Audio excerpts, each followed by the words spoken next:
Waiting for the word. Okay, we are live. Hello, Callum. Hello, Chloe. How are you both? My name is Imara Savage, and I am hosting today's NIDA in Conversation lunchtime series with Callum Francis and Chloé Zuel from an organisation called We the Industry. So I'm going to get around to talking to both Callum and Chloe about their kind of personal career journeys as performers and also this organisation that's been set up.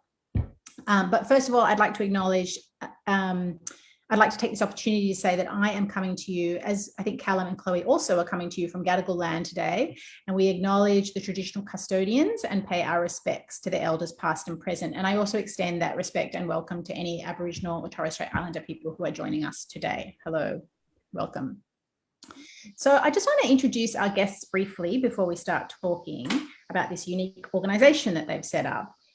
Callum, and guys, you can jump in and correct me here, but basically I'm talking to two musical theatre stars, and Callum is a multi-award winning performer who's best known for his portrayal of Lola in the hit musical Kinky Boots, which was on Broadway, I think the West End also, and Australia.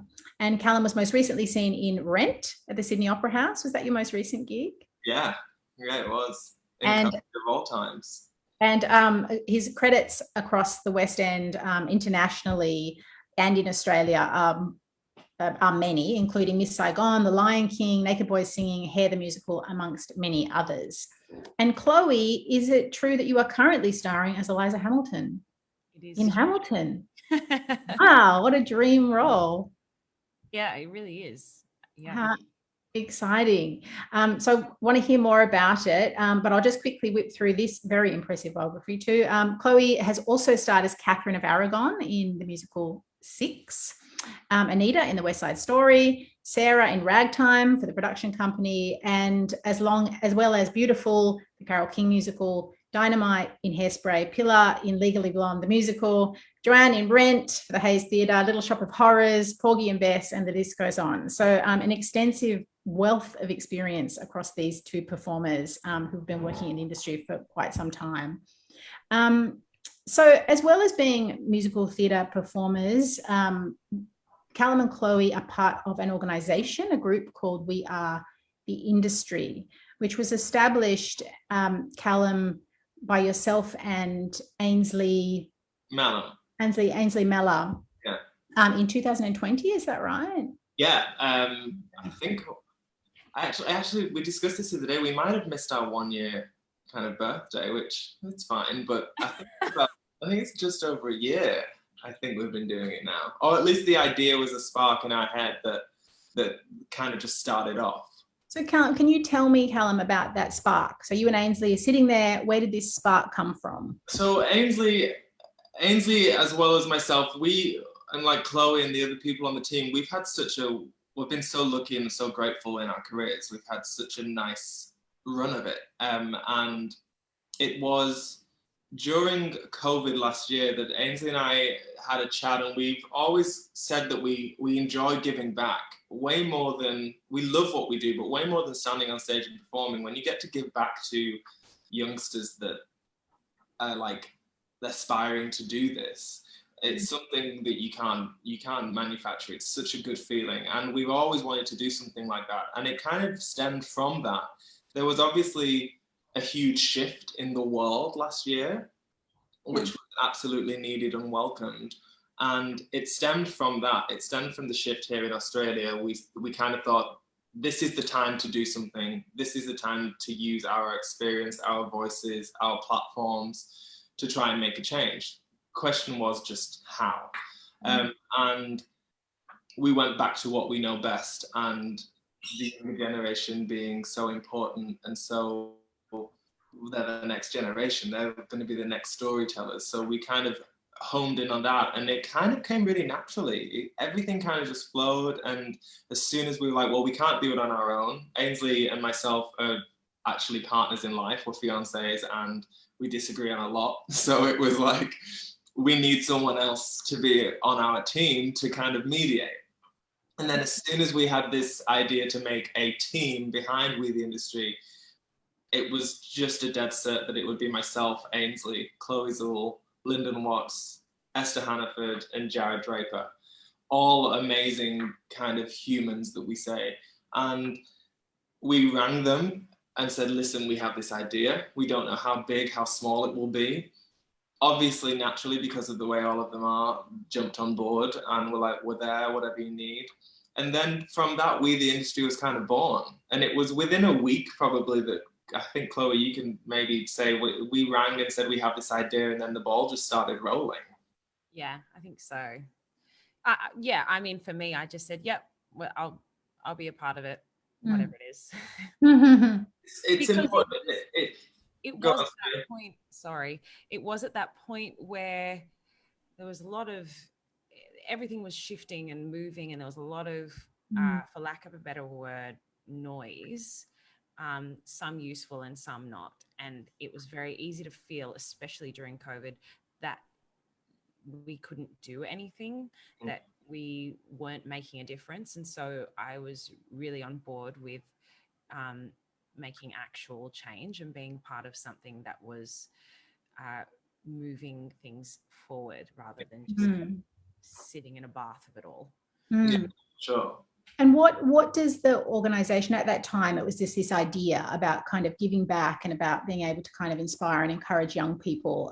And I saw also that there's, I mean, part of the real kind of aim of this is to inspire greater diversity in the industry. So what are the kind of aims within this organization? I'm gonna read them off so I don't get anything incorrect, but we have 3 missions. Our first mission is to connect aspiring theatre professionals to tertiary education opportunities with a focus on inclusion across race, gender, sexuality, disability, and location. That being said, we want to basically find kids around Australia, young adults around Australia that don't necessarily know that first of all, that NIDA exists, that it has an open day, that NIDA is auditioning, that they can come to it. Things like that. The second mission is to ensure that the aspiring theatre professionals from all walks of life see themselves represented at the table. As we know, our industry and the world is run by the same group of humans, white males normally, and it's important for us to change the faces, at the table so that when these young theatre makers come into rooms, they can see themselves. And then obviously the final one is to support said students through their training, not just find them and then plop them into this crazy industry that we're all in and leave them to try and swim. We help them, we mentor them through, and hopefully, I say hopefully, it will happen. The plan is to do that, and then our industry will naturally just start to look different. I think one important fact is when we have these chats and these talks about what we do, it always falls as if we're talking about performers. And we are, absolutely, we're performers and that's what we know and what we love. But our main focus as well is to try and get all disciplines. Our industry isn't built from just what people see on the stage. It goes beyond that into the wings with the crew, wigs, wardrobe, stage management, and it's very important to have representation there as well. Yeah. So is this like, in terms of kind of accessing young people that might not know about these organizations, and that, is that kind of, does that involve the organization doing community outreach, or is it also just about saying we're a central hub that if you come to us, we can help facilitate the start of these conversations with you? No, I think it's an outreach for sure, because if we sit back and wait for people to come, we fall at fault as to what we're trying to change. So I think, well, I know it's quite difficult to do that. We have a lot of connections with very many people in publications here, which we're very lucky because of the positions we're in the industry that we have that have got brilliant ideas for outreach. One thing we've learned in the past year of doing this is that it doesn't happen tomorrow. We're obviously trying to change things, but we're just so aware that things can't be changed tomorrow. It takes a strong foundation to do. We had an amazing launch.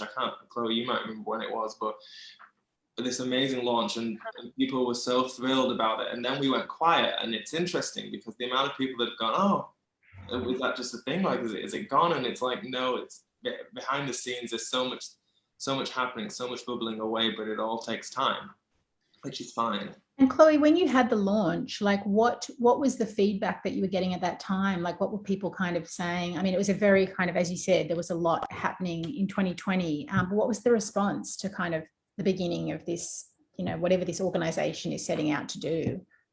I think the really exciting thing that's shifted over the last year is that people genuinely want to be on board with change, but like us, were probably feeling like they weren't sure where to start or what to do or what it required of them. So I personally really felt like everyone was curious to know what it was and how they could help, how they could be a part of it, which was really exciting. I think that's what Callum's saying. Like within a day, you know, we had so much interaction with so many different people wanting to know about it. So, but yes, again, to what Callum was saying, when you're trying to make such a big shift within the industry, it isn't something that can just happen overnight. Otherwise, it probably would have happened already. Or maybe not probably, but it may have happened already. So for me personally, the outreach part is what I'm struggling to get my head around, of how to reach people and guide them in. But I suppose that's why we're a team. Yeah. The six of us together has been quite amazing, because I would probably say we're definitely all friends, but we have different views on things. They all align. They're all the same kind of view at the end. But to get there, it's very interesting and different to see. But we all kind of agreed on. People can go on the website, it's www.wetheindustry.com, and you can see one thing that we wanted to do is make it welcoming. It's incredibly colourful. Our slogan, which Chloe's husband actually came up with, Rob said it, and the one banging around the kitchen. I can see the shadow every now and again emerging. Our slogan is, "If you see it, you can be it." And as soon as we heard that, we were like, that kind of represents everything that we're trying to do. Our logo itself has faces in it that you can see yourself in all these faces. There's no race, there's no nothing. It's just outlines of drawings, but it's beautiful. And as soon as we had that, it was done by the amazing Blake Applequist, who he's an artist of Wolfbang. They're an artist of Wolfbang, and they are phenomenal. And they really, they nailed the brief on that one. We love it so much. Yeah, I wanted to ask you about the slogan, actually. If you can see it, you can be it. And this is jumping around a bit. We will keep jumping around during the conversation, but I suppose like what I wanted to know is, as young performers, and I noticed, Chloé, on your website, there's like a photo of you as a very small child, you know, doing a musical theatre performance, I imagine. Dancing. And dancing. And I suppose I wanted to know, when you were kids and you were starting out, both of you very young performers, could you see it? Like, No. I think the simple answer is no. I started later. I started about 16, 17. And the reason I got into it was that spark. I saw someone and I was like, I could do that. He's like me, I could do that. Who did you see? What was that moment? His name's Hugh Maynard, and he was in the UK tour of Miss Saigon, and I was 16, and I saw him, and funnily enough, years and years later, I did the revival of Miss Saigon with Hugh. I worked with him, which is just like full circle moment. But that is that. And I think we've discussed this with everyone, that it's about creating those sparks. Those sparks are such a huge thing, and I think everyone would have them. Chloé, I don't know actually whether. Yeah, do you have one of those spark moments, Chloé? Miss Saigon. Yeah. Really? Yeah, Miss Saigon.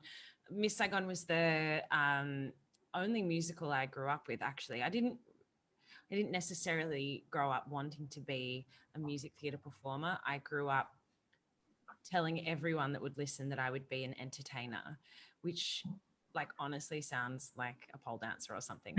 My mum made me stop saying but I was just insisting upon it my whole life. And I danced, and I just liked to be on stage, and we had the Miss Saigon soundtrack. And so when I was, I mean, I still kept pursuing it, singing, dancing, acting, all of that. But the first time I actually thought that it was a possibility for me to be in a mainstream musical on stage was when I was 17 and I saw Miss Saigon. I bought tickets for my mum. I'd saved up my money and I got us tickets literally at the back of the grand circle of the Lyric Theatre. And I just cried the whole time. I loved it. I was so moved by it. And yeah, it's interesting that we both had Miss Saigon. I never knew that. I was actually listening to you going, oh my God, that's so interesting. Thank you for listening to me.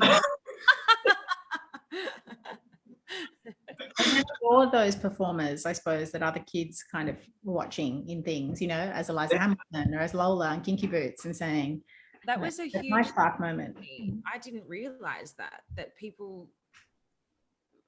So while I'm talking about it now, saying that Miss Saigon was that for me, I didn't actually realize that my presence within musicals was that for someone else. I don't know why I didn't figure that out, but it wasn't until years and years later and years of being within the industry that I started having people say that to me, and I realized that how important it was, my presence was within shows.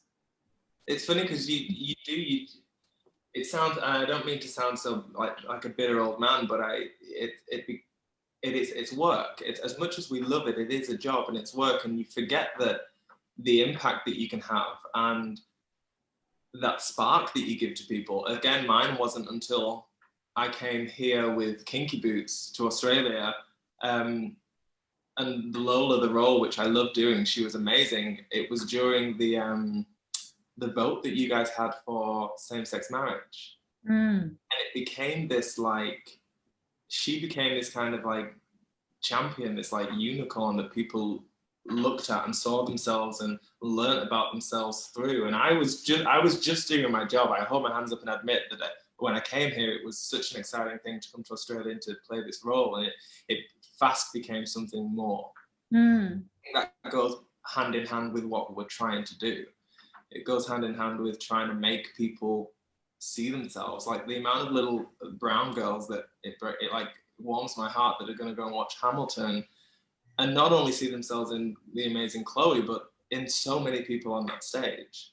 And I think also you know, even looking at something like Six, playing Catherine of Aragon, you know, I mean, I went to a kind of performing arts school as a kid as well, but I do remember thinking a lot at the time that whenever a play was on, you know, if A Midsummer Night's Dream was on or something, I was thinking, oh, all the brown kids are going to be the fairies, and they inevitably would end up being the fairies, you know, like Titania and Oberon, and that was quite a progressive school in many ways, but in my head there was this kind of idea that this is what's going to happen because this is what I would see happening around me, you know. And so I think it's really exciting that there are pieces that are being written specifically for people of color, like Hamilton, but also equally that there are parts like Catherine of Aragon who can be played by anyone, you know, because we are in the world of entertainment and performance, and so that's really heartening to me, that it's no longer that somebody needs to look a certain way to play a certain historical character. Do you know? Yeah. I think it's important to, I'm not sure what the correct term is, and please, I don't mean this to offend anyone, but it was colorblind casting, and I feel like it's been changed to color conscious casting now, the wording. I'm actually interested. What do you, how does that sit with you, the colorblind casting that was talked about kind of 5 to 10 years ago, even 5 years ago, I suppose? I have the same views on a lot of things, and we're always scared. We always preface things with that we're scared of offending, which always the same. For me personally, I don't believe that colorblind casting ever really happened here. It's still not happening. I don't know. I mean, I feel like what often happens is, what I have felt before is that I'll see a brief. It often happens with TVC briefs. Yeah. And I'm given permission to audition for one role or two roles. That's what I've been given permission to audition for. Everything else is only open to people that look right. So I don't know how I feel about the word, but what I feel is that it's not a real thing. Yeah. In Australia anyway. And now it's kind of gone the other way where they want diverse casting, but you need to specifically look a certain way. So they want your hair to look a certain way, and they need you to look specifically African American in Australia, rather than mixed race, because mixed race is confusing, but we're comfortable with one look. Or, you know, like, for example, I am half Asian, half Mauritian. So I'm half East Timorese Portuguese, and the other side is Mauritian. So that is like French African. I'm a mixed bag. So I'm not Asian enough to be Asian, and I'm not black enough to be black. Therefore, I don't fit into that colorblind casting, or, I mean, the casting of what they would like me to look like. Yeah, I understand what you're saying. When I worked actually in a casting agency years ago, just as kind of a, you know, job when I was at uni, and I remember that these briefs would come in, and every brief that I would read, I would think, this is the assumption that this is a white person, because otherwise they would be specifying differently, you know. And I think as well, it sometimes doesn't work.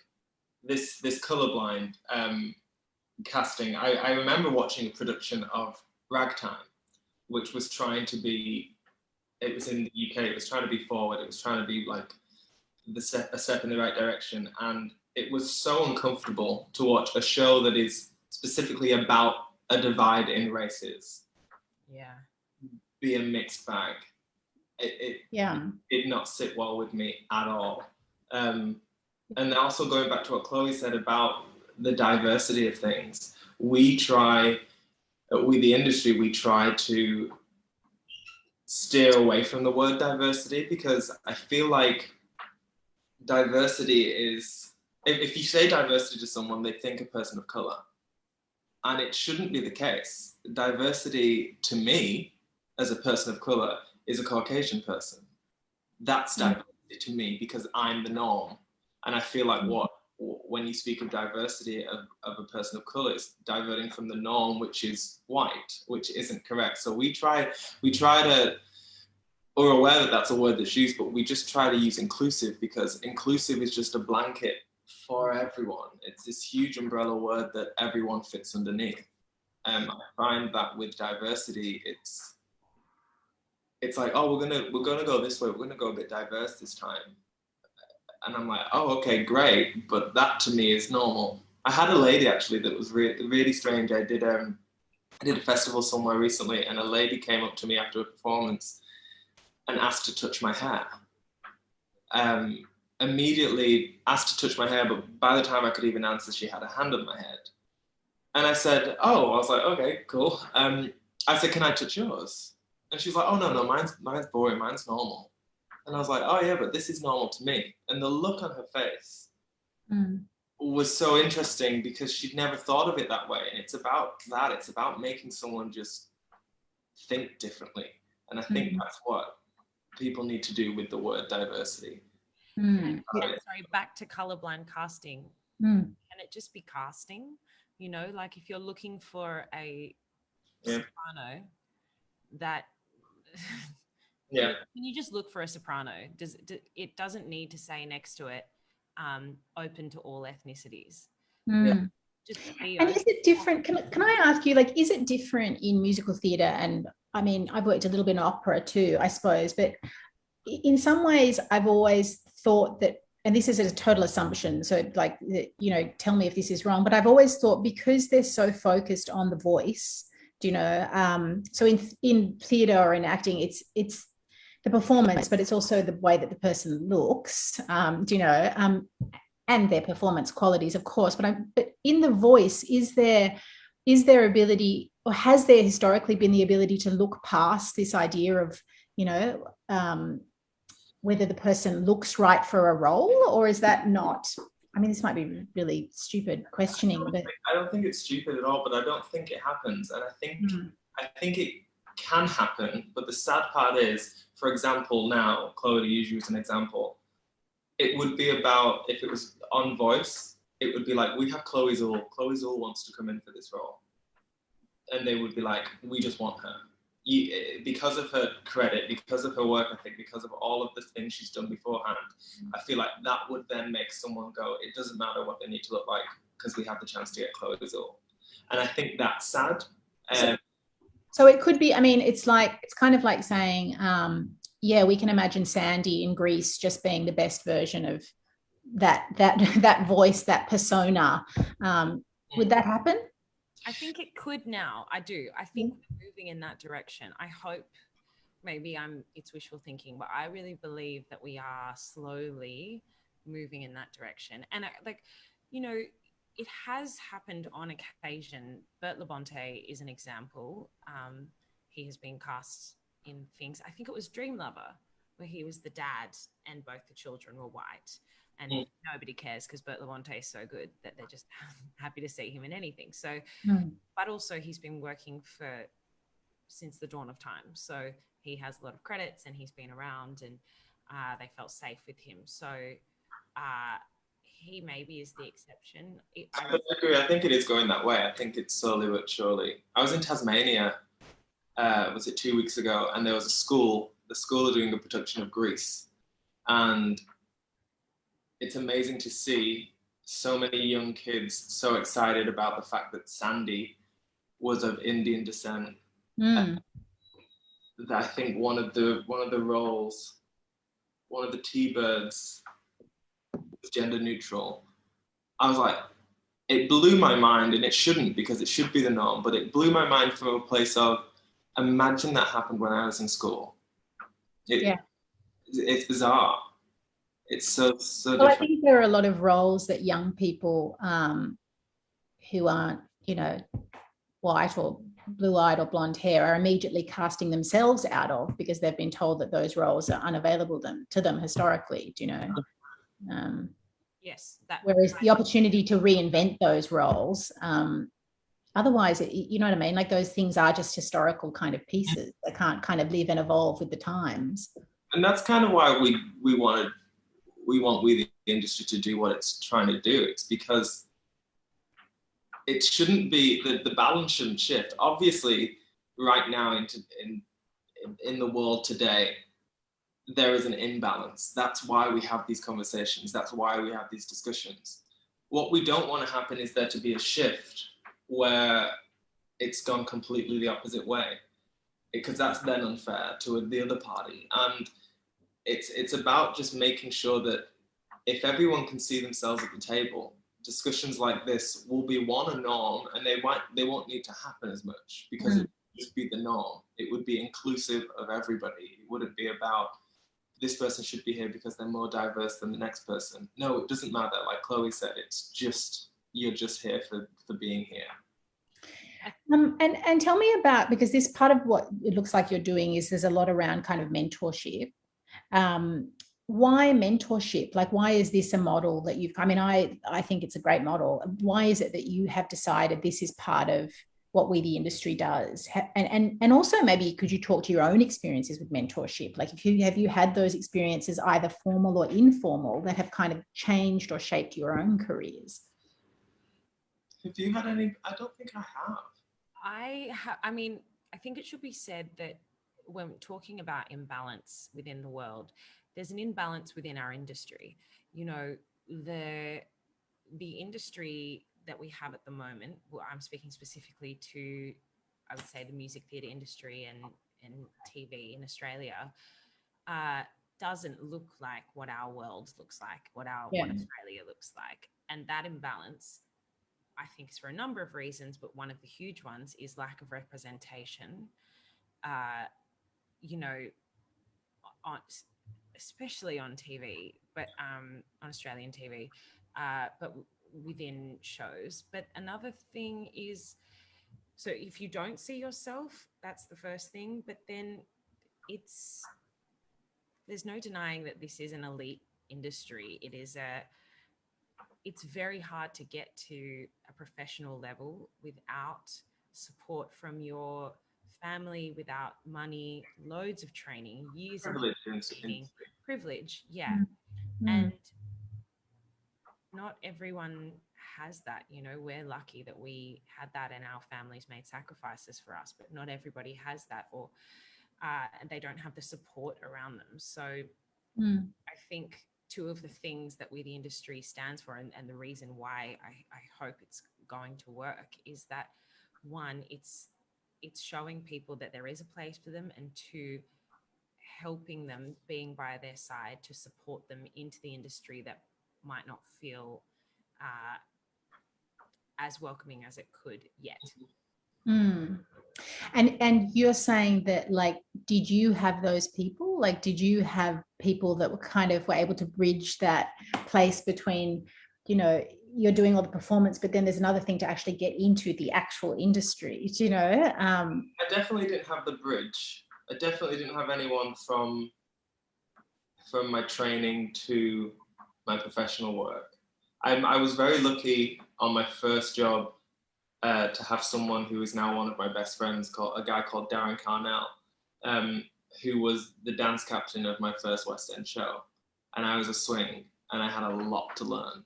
And I still, to this day, things that he says, I can hear myself saying it. He's no much older than I am, but he was just in this position that I just admired so much that it shaped me into not the performer I am today, but the cast member I am. And the leading player that I can be in whatever production. It's definitely shaped me in that sense. But when it comes to the bridging side of it, I definitely didn't have anyone in there. Did you, Chloe? I didn't have a specific mentor. However, I did go to a performing arts school, and something I did have is people supporting me all the way. No one really told me that I couldn't do it or shouldn't do it. Yeah. I think that is super useful. I don't know that I felt like there wasn't a place for me. I think something that I've done along the way is put myself in a box and try and fit into how people want me to look and be. But I didn't feel like there wasn't a place for me. And that might be my privilege as someone that's, you know, mixed race, so that it is a little bit easier to fit me into boxes. I'm not sure. But yeah, I was very lucky to, number one, have the support, and number two, have the opportunities. You know, I worked for 2 years before I came and did musicals in Australia, but the first job that I had here was Hairspray, which is a story about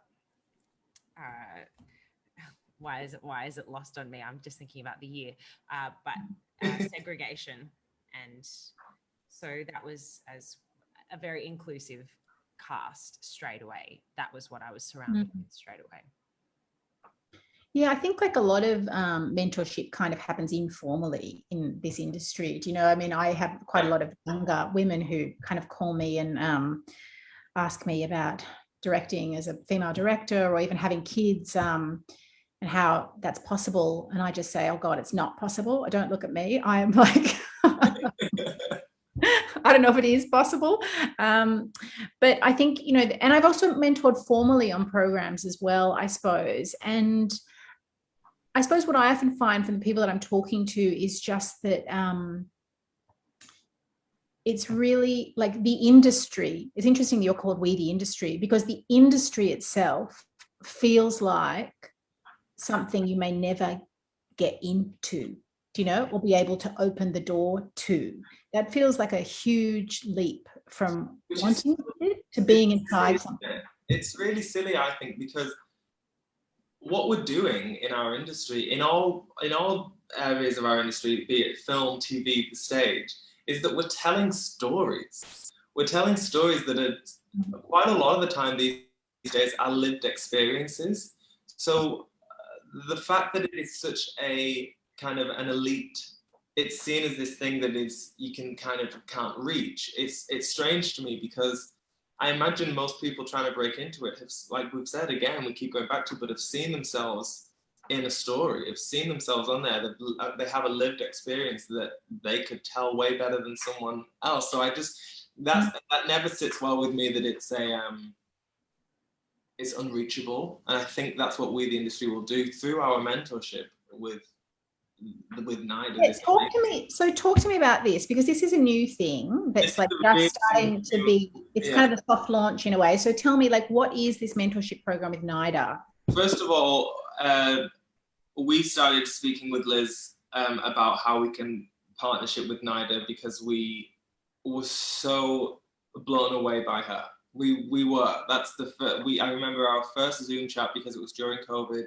Myself and Ainsley were on it, and we spoke, and we, the industry, and NIDA's beliefs, I should say, and wants for the future just went hand in hand. It was just the most easy.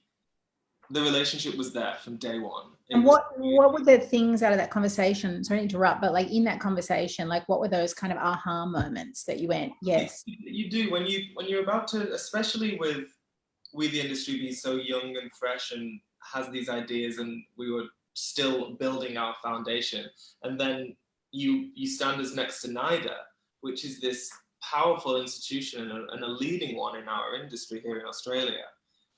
It was daunting. We were both sat there like, oh, okay, what's going to happen? We had a list of what we wanted to try and points to make. And kind of Liz opened up and kind of introduced herself and spoke and whatever, and ticked everything off. And it was like, oh, and now we can just kind of chat and go, okay, how are we going to do this? And it was, from day one, it was incredibly easy. So we now come to this mentorship, which from August to August, we are so thrilled that we can offer 10 students at NIDA mentorship with 10 industry professionals across all disciplines, just to bridge that gap, just to make that jump, I will say, easier. Which, again, we've just tried to think of whether we had that, and we didn't. And I just think that the landing would have been a hell of a lot softer if we'd had that. So it's exciting, and it's new and it's fresh, so there'll be bumps along the way, I imagine, but this is all what 2020 has taught us, that we're all constantly learning, and the fact that we can do this with NIDA is incredibly exciting. And so this is kind of, is it students from across like performance, directing, technical production elements, design, and they would be mentored with like leaders in the field that they then kind of have an ongoing relationship with over a period of years? One thing that we did on our launch with the industry is that we opened up a page on our website where professionals in the industry could offer their services to, at one point, become mentors, to offer what their experience is to people trying to break into this. And I have the document on my computer, and within days we got hundreds of people from all different disciplines. It's like Chloé was saying, how people are wanting to change. People are willing to go, hey, I don't know about that, I need to learn. And it was so exciting. So we have all these people willing to give their time and their experience and to tell their stories that can influence some NIDA students. It's good. People are amazing. People like to surprise you every now and then and go, oh, we're going to be fine. Like, I think the important thing about this as well is the fact that it's across all facets of the industry, is that while it's nice to have a place, it's even nicer to feel like you're not the only person like you in that place. Like, you don't want to be, for me, I don't want to be the only brown person in the entire building. It's like, it's kind of tokenistic. That's what it feels like. You question whether and Chloé and I have chatted about this a lot, you question whether you deserve to be there for your talent, or are you ticking a box? So it's really nice to be moving forward in this way, not just on stage, not just on the TV, but across all parts of the industry that make it what it is. Because the amount of kids that will come and watch, for example, Hamilton, and they'll love it. They will sit and watch it, and they'll hopefully see themselves. But then Chloé and I had this chat this morning. It's not easy. It's absolutely not easy to do this. You need that training. You need those 3 years of everything, soaking it all in to do what we do. It's not the easiest of things. That we're athletes. We strive to be athletes, and people might sit there and go, I actually can't do that. I can't sing those notes. I can't dance like that. I can't act like that. But what they don't realize is the amount, the army, the team beyond the stage, into the wings and into the offices above and everything else that they probably could do. Stage managers, the amount of stage managers the amount of audience members that don't realize there is someone on a headset making all that happen. I remember having a chat with Alex Duffy about this, who is the stage manager of The Cursed Child in Melbourne. And people watch that show and see the magic and all the stuff, but I imagine that he turned to a lot of them and say, oh, how do you think that happened? They would never in a million years know that there's someone calling out. I mean, I love watching, when we're doing the show, watching someone call the lights, like LX5, go, and it's to the and it's genius. But I imagine that people wouldn't know that happened because we're stood in the wings. We get to see that. So this is amazing to open it up to all disciplines, to make sure that it's not just about performers, because the shows wouldn't go on if it was just about performers. Yeah, and I think there's a real kind of impetus now, you know, even in playwriting. I'm starting to notice in some plays that come through that now they're specifying, the writers are specifying that the people working backstage or crew members also need to be of a specific, like, gender. There needs to be more women. There needs to be more diversity in those areas. And that's now specifically being asked for in the actual text of a play, which I had never experienced before. It's about that imbalance. I think I saw something the other day at Australian Fashion Week. One of the shows, now correct me because I can't remember the name of the designer, but one of their shows, everybody working on it was a First Nation person, which is the first time in 25 years. Yeah. Which is amazing. Yeah. And I'm like, that's great. That is absolutely what should be happening. And it should, the thing that it should be absolutely celebrated, and I say this about Hamilton as well, the amount of black and brown people on the stage and beyond, it should be happening. What it shouldn't be is a surprise. And it shouldn't be like a one-off. This should be norm. It shouldn't be it should be celebrated, but it shouldn't be like, whoa. It's really exciting though. Like, I mean, where do you see the industry at this moment in terms of this idea of representation? Because I've got to say that even, you know, looking at the success of musicals like There's Something About Jamie or Hamilton or even Kinky Boots, you know, like these kinds of pieces, I don't know, like maybe I wasn't paying much attention before to musical theatre, or maybe these kind of newer works that are starting to feel like they're more prevalent in this space now. I think the writers are also getting younger, which is... The what, sorry? Sorry, the writers are also getting younger and more progressive. The times are changing. Times are changing fast, and I hold my hands up and say sometimes I struggle to keep up because we're learning completely. Like yesterday, for example, when Pride Month started, it was actually Michelle Visage that posted flags. I will urge anyone to go on it and look at Michelle Visage's Instagram page. She posted 12 Pride flags.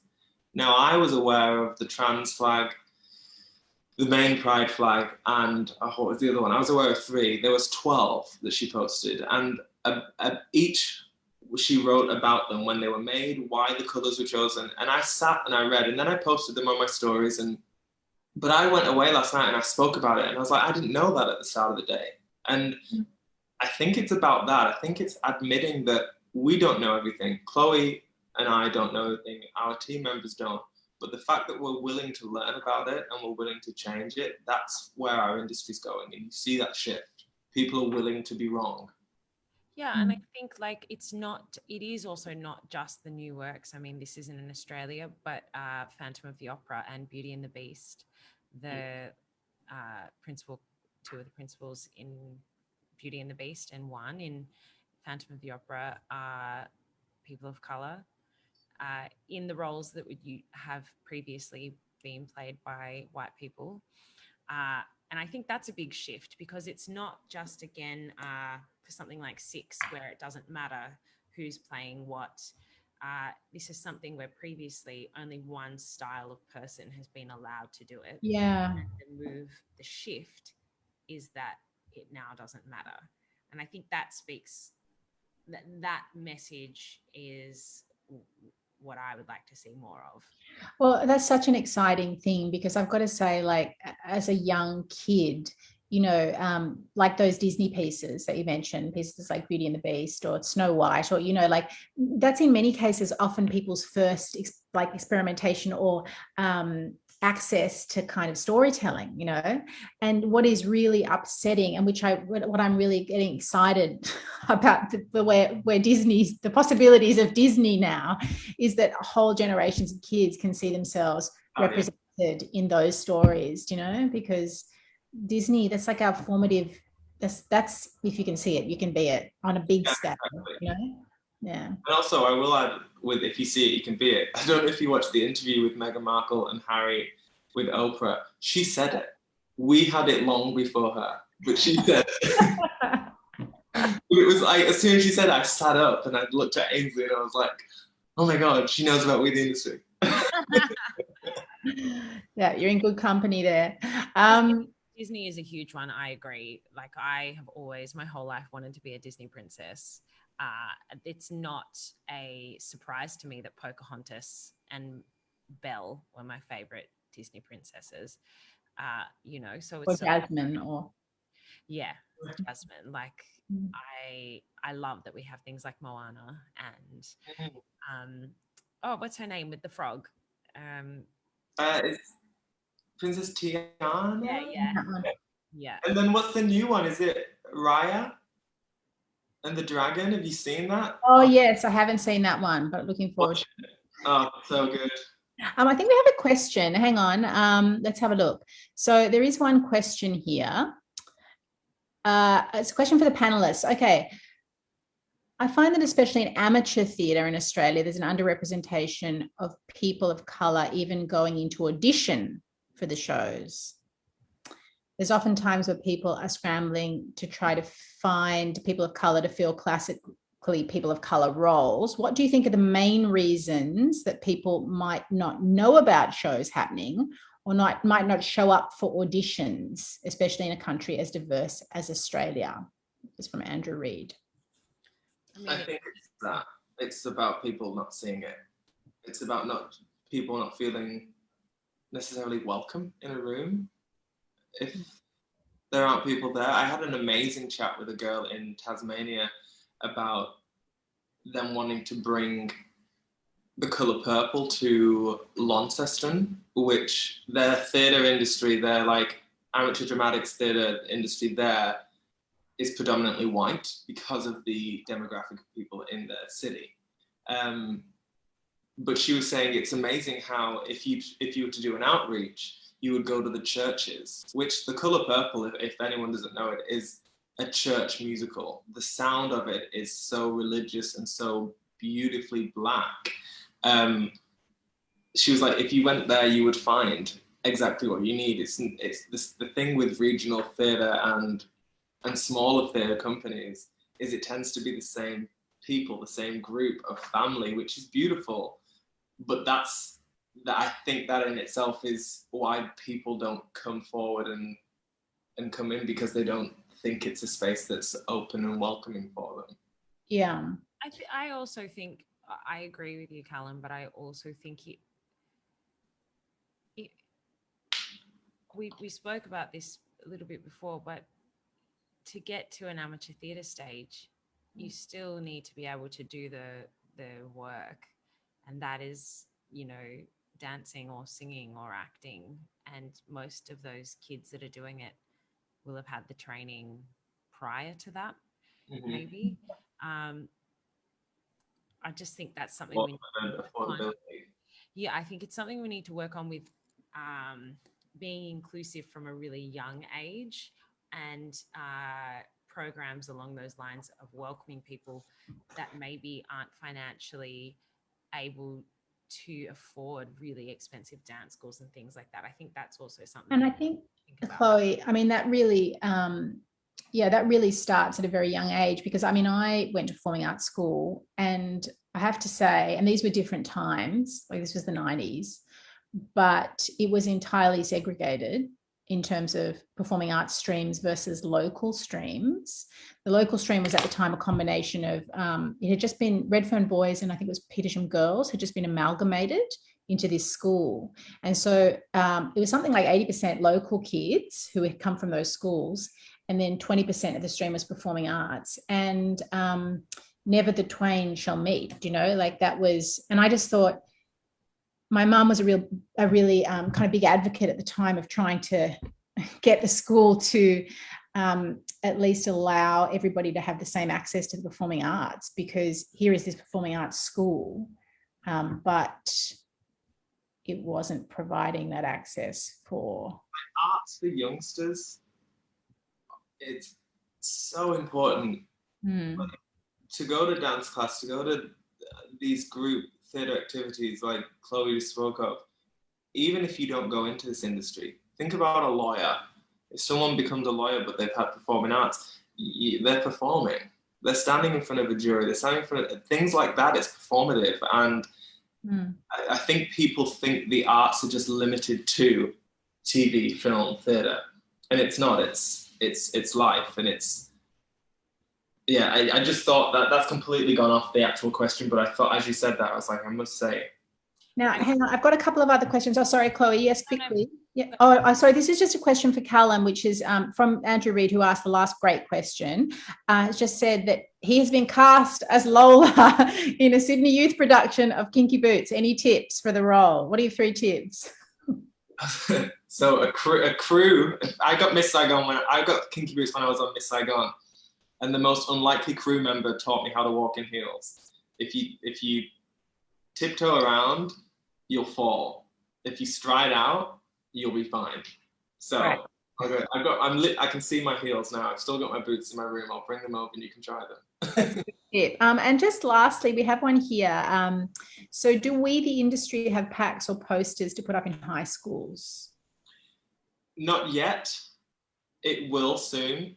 We have a brilliant program that we're launching really, really soon that I won't say anything about yet, but like just keep an eye out. If you have, I will say, if anyone is watching and they think, oh, we the industry might be able to help our school or a school that they know of, go onto the website. We have an outreach program that you can fill out, and the emails will come straight to us, and we can put them on the system for those high schools, because it's important for people to know that they can do that. All the information's on the website, but soon. I hope soon. Great. And in terms of the NIDA mentorships, there'll be more information released about that soon too. We're still working with NIDA on going about that. But there we go.